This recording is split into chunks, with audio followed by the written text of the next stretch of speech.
Start the recording. All right, you guys won't hear the whatchamacallit, Okay. you know, the music. But all right, that's right. Who's in the chat room? I don't know, a couple people. Deuce 2 420 MW 420. A lot of 420 people out there. Probably Mike. I think it's Mike Wren 420.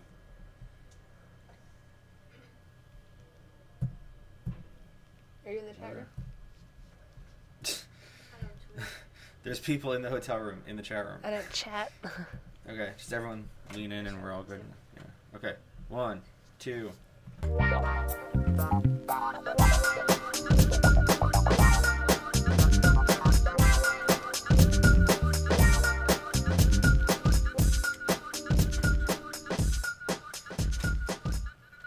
Hey everybody, welcome to This Week Online. Today is April 3rd, 2011, and this is a special report, Rock and Roll Resort. I'm Steve. I'm Noob Laura. And with us today we have Pete. What's up, Pete? How you guys doing? We are here coming to you guys live from the Rock and Roll Resort in Kerhonkson, New York. And I think that's the first time I've said the town I know. right. So that's a big Good- win good pronunciation. all around. This has been a 3-day festival here, which we've had the pleasure of being at. Started on Friday, and it is now Sunday.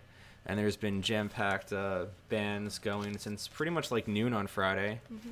And they're not stopping until, what, 6 in the morning? On Sunday, yes. Yep. Today. That's music goes till some all-star super jam late at night with Nutritious and Copper Tonic. All right, so to set the stage for everyone, we're basically at like a standard kind of resort in the middle of nowhere. They've got a spa downstairs. They've got, it looks like a golf course outside. Maybe a mini golf court. Tennis courts, Tennis basketball courts. Basketball courts. Huge hotel, tons of rooms. Mm-hmm. It's like the hotel in Dirty Dancing, but not that cool. Yes. It's a little less than that. I've heard a lot of references to The Shining with this one, too. This hotel is like The Shining in the sense that it's not officially open for business yet. Right. But Little rundown. there's no Jack Nicholson caretaker who was here to tend to things. And freak us out. Yeah. So we're in a remote hotel, but it's It's intimate.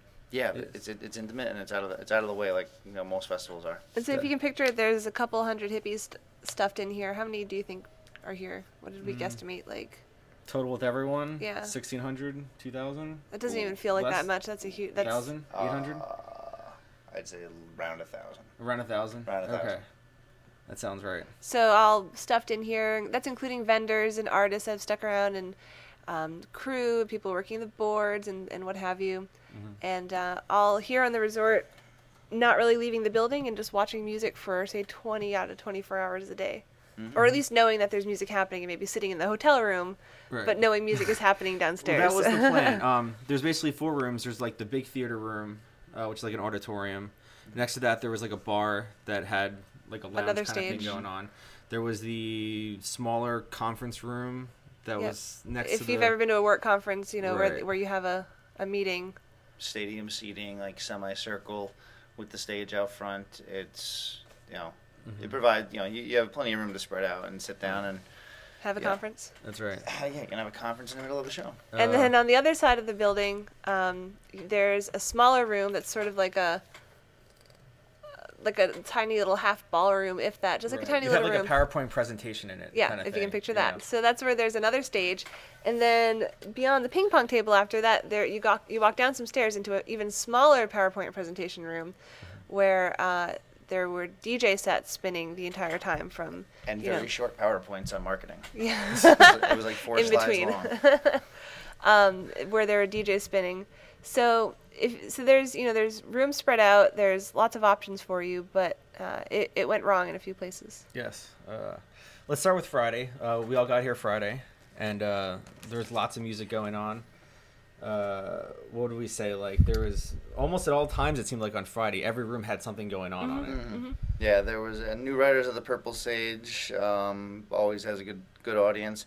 Max Creek played for about 3 hours straight, and that was pretty solid. They did a cover of "Willin" by Little Feat. It's true, they did. And honestly, couldn't tell any other song they played because 90% of the Max Creek songs I've heard are the same thing or a cover. So if it's not a cover, it's just the same song. But it was a lot of fun. They had a very good audience for that. But at the same time, Sushi Grade Panda was going on, and I felt bad missing that. They were kind of good. They were really good, but there were about 6 people in the room for that.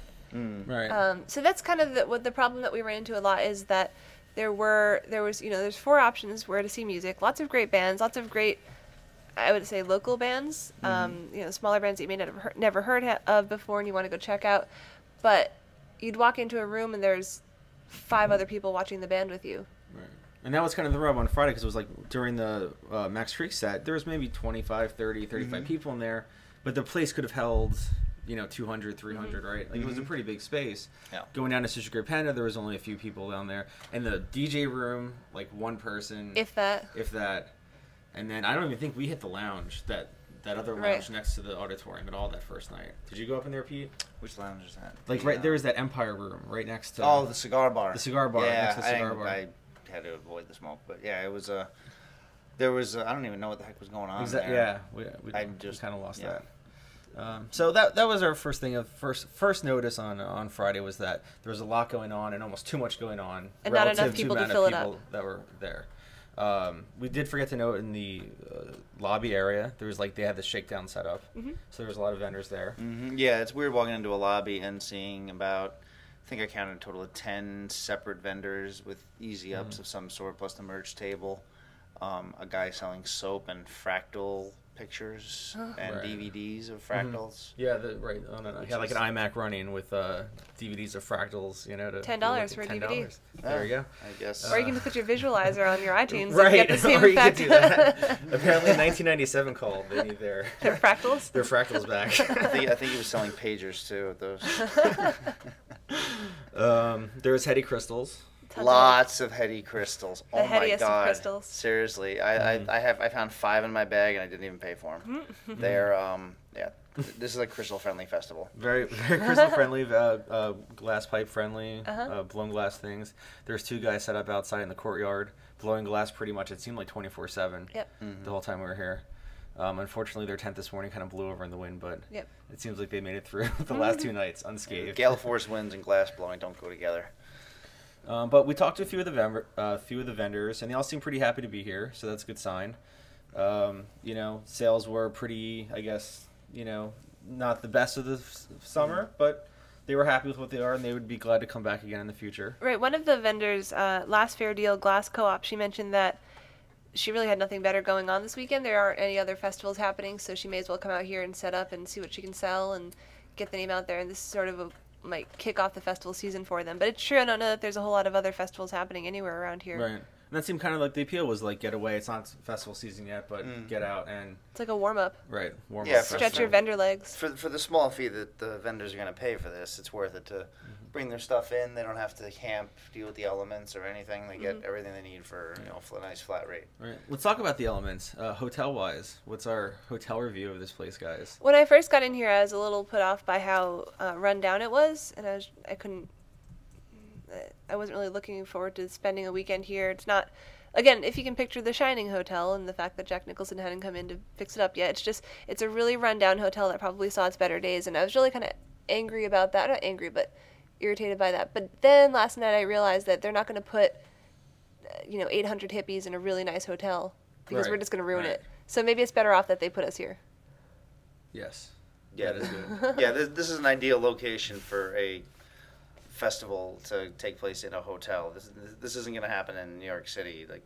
It's out of the way, it's not in great shape, and they don't have a corporate to go through to try and get the approval. It was just, oh yeah, I'm the owner, I live down the street, and you can have our building. We can do this. Just please don't set it on fire. Do what you want to me, just don't harm the women and children. Right. Definitely secluded. A couple hairpin turns on the way through the mountains. Yeah, and this is the same drive that we'll take down to Bethel in a few weeks, and that was the.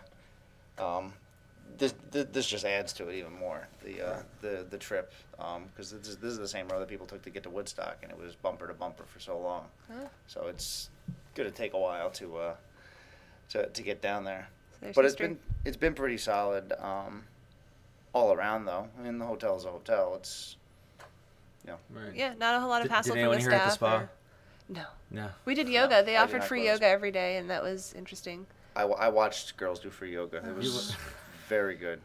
How was the yoga? It's weird. It's weird when you go through a free yoga class and then a couple hours later you're in the hotel and the girl who just taught you yoga is like blasted out of her mind in the elevator with you, and you're like, well, you're not very zen.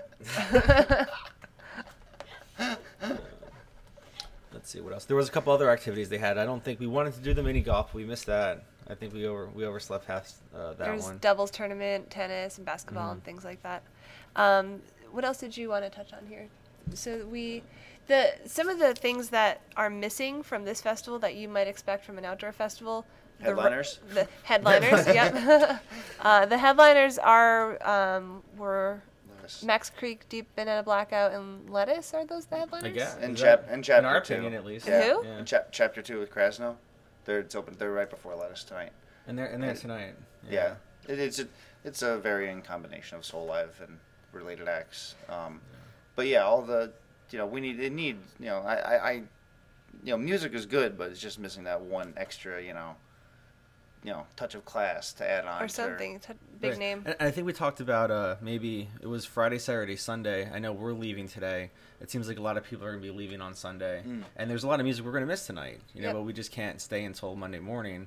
If the festival had been pushed back Thursday, Friday, Saturday, maybe do Thursday, start at like 10 o'clock, have a couple late night sets, get everyone warmed up. Yep. Friday could be a rager, Saturday, mega rage. Yep. And then everyone Everyone recuperates goes. Sunday and go home. Which is how some festivals normally do it, yeah? Yeah. I mean, the other thing that it's just sort of missing is that we're not outside. It's kind of strange being in this. It's like we're underground, in like a series of tunnels or something that we haven't gone outside at all. And there's something about when you're at a festival and it's 3 a.m. and you're walking past people's campsites and you can smell the food vendors and you're walking and walking and walking. Here, we did laps around the hotel and, we could cover the whole thing in like 3 minutes. So you sort of have... you don't realize that you like that about a festival until you don't have the option to do that.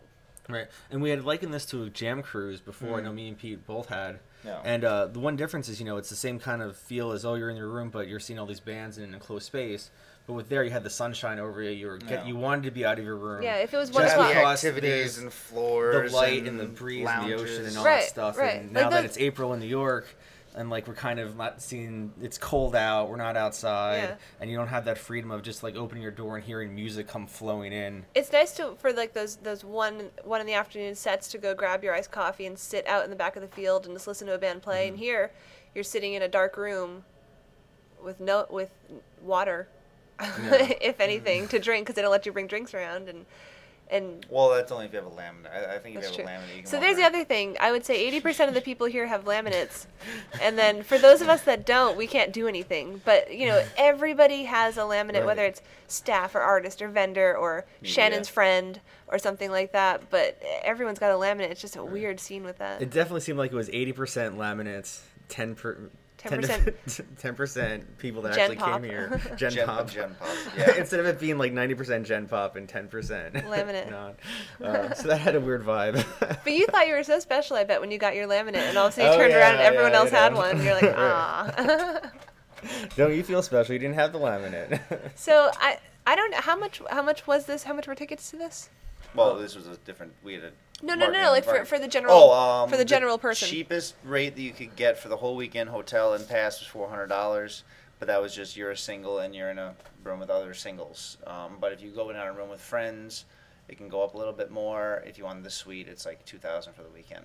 And that was a person or per room? Right? It was like per person per ticket. Like, Right. It'd be like $400. I'll tell you what, I would do this again if it was all inclusive of some kind. like with food. Yeah, Or something and the food was not good by any stretch of the imagination, but at all. right. But Food can improve definitely for next time. I didn't. But if There was like one dining hall, just so those people know Sure. out there. There's one dining hall, and they had just a rotating menu, like buffet kind of style. of chicken fingers and hot Chicken dogs, fingers, hot dogs, hamburgers. whatever. We never even saw breakfast there. They did have a brunch yesterday with New Riders of the Purple Sage. Who were still eating brunch Well, we were eating when brunch. we were eating brunch. We're the band. Yeah. And then by the time we were done brunch, they finally got on and played. Right, and they were getting hassled by the wait staff. They were looking Yeah. for their wristbands, you know. We're the band. We can eat brunch. But that was $15, and I mean the buffet was all right. I mean it wasn't Vegas or anything, We but sat there and got to see, new riders do what new riders do. They cover dirty business Right. Play and music. play. And be old. Yeah, they're just kind of they're new riders of the Purple Sage. They have a following, and I don't quite understand that. So I think that if this was all inclusive, and even if the food was just as crappy as it was, if this was all inclusive, and if there was a bigger headliner, and maybe like an outdoor stage or something, but less stages altogether. But then that would throw off the whole spring. You know what I mean? Like if we're gonna throw it in the summer, then that changes Regardless, the dynamic, regardless. but regardless. Okay. I think that this would be a fun way to spend early spring, a weekend in early And cut spring. down on the bands. Cut down a room. Like don't have I know. 4 rooms going. I have guilt when walking into a room. Because you walk into a room and the band is literally, what is it, playing to the sound guide. Somebody said that on Twitter. Right. The full band is playing and there's nobody in the room. You walk in and you're like, oh God, should I stay and watch? I feel bad. They saw me. And you just feel bad walking out. But And I don't know if it was by design or not, but it seemed like between Friday where every room had something going on all the time. Mm-hmm. And then last night. And then yesterday it seemed like. Last night there was definitely a lull. The schedule was up, but there was no one playing. Yeah, Like, I know they did blew not, a fuse in the one room. They did not stick to a schedule. Last night there was a brief lull due to 2 sets ending right at 10, and one band ending a little early, which led, and Deep Banana Blackout still sound checking till like 10:30, which led to like a good 20 minutes of 4 rooms, no music. all right. This is like there was tension of like, oh my God, where's the music? Holy, I just ate a bunch of Molly. Then what am I gonna do? And you're just staring at each That's other. what I overheard. That's not. That's what you overheard. That's right. I was gonna say from the unloving guy of the podcast here, Break Science was by far yeah. the crowning fantastic. moment of the entire weekend. Oh, absolutely. Break Science was amazing. I like Kong on Friday. Yeah, let's give a shout out to. K-O-N-G. They're from Boston. It doesn't sound like they tour much outside of Boston, but Yeah, they were unreal. funky. That was they gave a good 20-minute Michael Jackson sample breakdown, and that was the highlight of Friday for me. Yeah, if anybody lives in the general Boston area, go see this band. They're phenomenal. Kong. Not to be confused with Kang. No, confirmed on that. We should switch to Kong firm. That would be better. So yeah, I think we've covered everything we wanted to cover. Final thoughts, anyone? Pete? I like it. I would come again. There's always room for improvement, and it's a good start to the festival season in this manner. It's jam cruise on land. It's a really interesting experience. Bring a bunch of your friends, and yeah. I think I would do it again if there was a bigger headliner and better More food. laminates. Yeah, if I had a laminate. Next year, everyone gets a laminate. That's Laminate Fest 2012. There's just varying degrees of laminates, and how you only have 3 laminates. You can't get in here. But yeah, I agree with Pete. Just from my perspective, cut down a few of the bands. You don't need so many. Cut down a room or 2, and some more food options. And I think this is definitely a winner from my perspective. It's a contender. It's a contender. I don't know if it's a winner, but if those suggestions were to come to fruition, it doesn't totally blow. Let's put it that way. You heard it. It doesn't blow according to Laura. All right, but little loud on the outro music. But all right, guys, thanks for tuning in. We're here at Rock and Roll Resort. We'll see you guys on Tuesday. We're gonna be doing the regular show about 9:45. We'll have our intro into Super Bowl 9. Woo! That's what it's called, right? Yes. Now you figured that one out. Now that it's all been announced, but we'll see you guys there. thisweekonlots.com. Follow us on Twitter, Facebook, Foursquare, all that bullshit. We'll have this published in the next little bit, and we'll see you guys on Tuesday. Let's get out of here. I'm Steve. I'm Noob Laura. I'm Pete. Peace out, guys.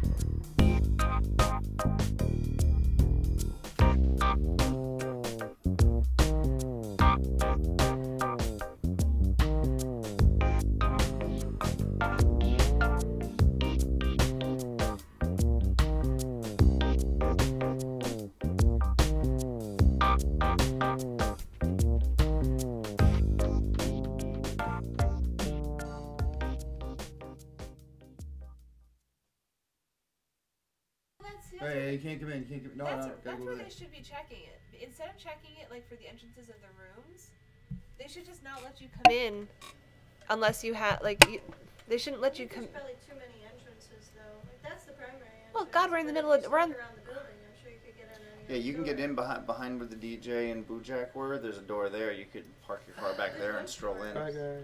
I guess, but.